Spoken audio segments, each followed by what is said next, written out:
नौकरी छूटने के बाद जब मैं घर वापस आया तो कई तानों का सामना करना पड़ा। दोबारा से परिवार के माहौल में ढलने में मुश्किल भी हुई, पर सबसे ज्यादा तकलीफ तब हुई जब घर वालों ने मेरे पलंग को ही बेच दिया था। बड़े भैया ने मुझे कुछ पैसे दिए कि मैं एक नई खाट ले आऊं, मगर जितने पैसे थे उसमें एक पुरानी खाट भी नहीं आ सकती थी। दुकान पर पूछने गया तो वहां भी उतने में कुछ नहीं मिला, पर दुकान के बगल वाले घर से एक आदमी जो लगातार मुझे देखे जा रहा था बाहर निकला और बोला कि मेरे यहाँ एक पुराना खाट पड़ा है, सस्ते में दे दूंगा। उसने खाट दिखाया तो वो एकदम सही हालत में था, कुछ नया जैसा ही था, पर उस आदमी ने ज्यादा पैसे नहीं मांगे। ये देखकर मुझे हैरानी हुई, मगर अपना फायदा होते हुए देख मैंने कुछ नहीं कहा। रात को खाना खाने के बाद मैंने राहत की सांस ली कि अब सोने का तो ठिकाना हुआ कम से कम। थोड़ी देर टहलने के बाद बिस्तर लगा के मैं सोने चला गया। सोते सोते मुझे ऐसा लगा कि अचानक ही मुझे कोई धक्का दे रहा है और फिर मुझे किसी गड्ढे में ढकेल रहा है। पूरा शरीर दर्द कर रहा था। चीखते हुए मेरी नींद खुली तो मैं पसीने से लथपथ था। मुझे लगा कि कोई बुरा सपना होगा तो मैं दोबारा सोने लगा, लेकिन खाट पर लेटते ही मुझे ऐसा लगा कि कोई मेरे कंधों को जकड़े हुआ है और मेरे पैरों को किसी ने पकड़ लिया है। दोबारा से मेरा पूरा शरीर दर्द करने लगा। मैं चाह कर भी उठ नहीं पा रहा था। हैरत की बात तो ये थी कि ये कोई सपना नहीं था, सच में कोई मेरे शरीर को जकड़े हुआ था। मेरी चीख सुन सभी घरवाले वहां फौरन आ गए और उतने में ही ये सब अजीब चीजें भी रुक गईं। बुरा सपना था ये बोलकर उन्होंने फिर से सो जाने को बोला, पर खाट पर दोबारा बैठने की अब मेरी हिम्मत ही नहीं थी। वो रात मैंने जमीन पर ही गुजारी, पर अगले दिन मुझे लगा कि शायद जो कल रात हुआ वो सब मेरा एक वहम था। खुद को समझाते हुए मैं अगली रात फिर उसी खाट पर सोया। कुछ देर तो मुझे नींद ही नहीं आई। फिर जब कुछ देर तक कोई भी अजीब चीज नहीं हुई तो मेरी आंख लग गई।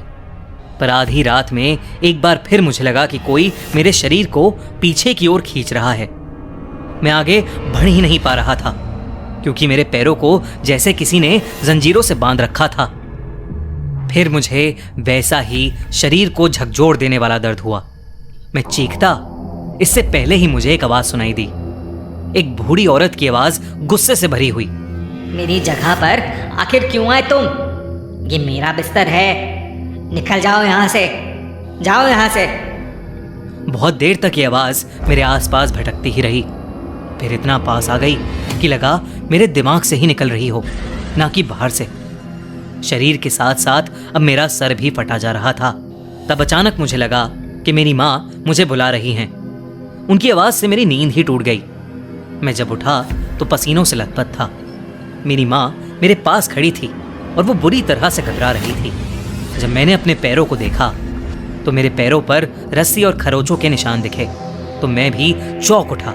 मैं समझ गया कि जो मैं महसूस कर रहा था वो कोई सपना नहीं था। सुबह होते ही मैंने उस खाट को उठाया और बाहर फेंक आया। कुछ देर बाद वो वहां था ही नहीं। जरूर ही कोई उसे उठाकर कहीं ले गया होगा।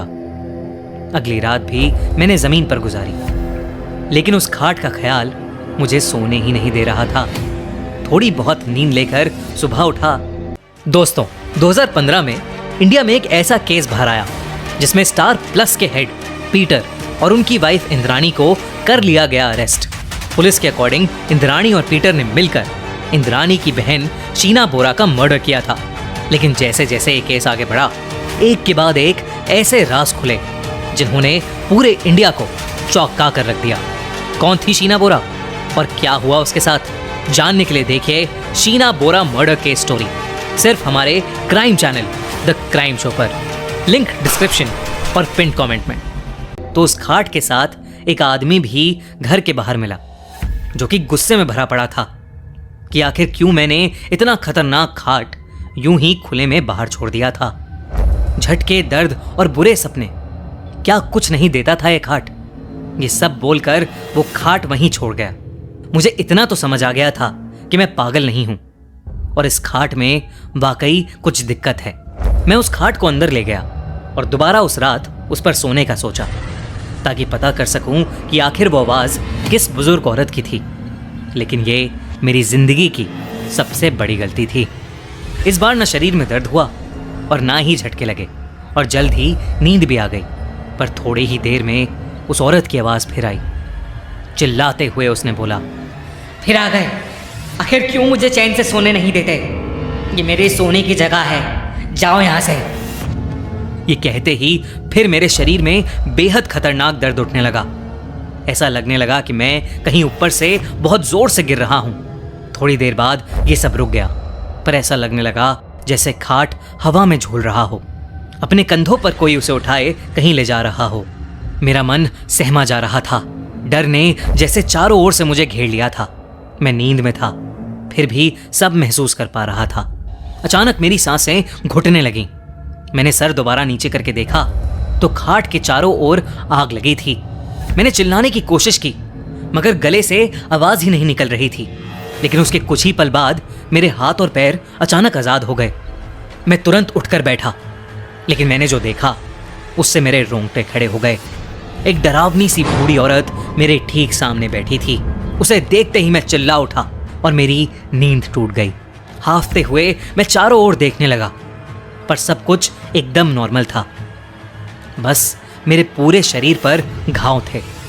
मैं समझ चुका था कि ये किसी बूढ़ी औरत के सोने की जगह थी, जो शायद अब इस दुनिया में नहीं है, लेकिन फिर भी उसे यहीं सोना पसंद है। अगली सुबह मैं वो खाट दोबारा उस आदमी को दे आया जिससे इसे खरीदा था। उसे इन सब चीज़ों के बारे में बताया तो ये मालूम हुआ कि उसकी माँ ने कुछ ही दिन पहले इस खाट पर दम तोड़ा था। उसके बाद से वो खाट उसने अपने कमरे में ही खाली पड़े रहने दी, ताकि उसकी माँ अब चैन से सो सके। खैर, जो भी हो, मैं उस पुरानी खाट के भयानक एक्सपीरियंस को कभी नहीं भूल पाऊंगा।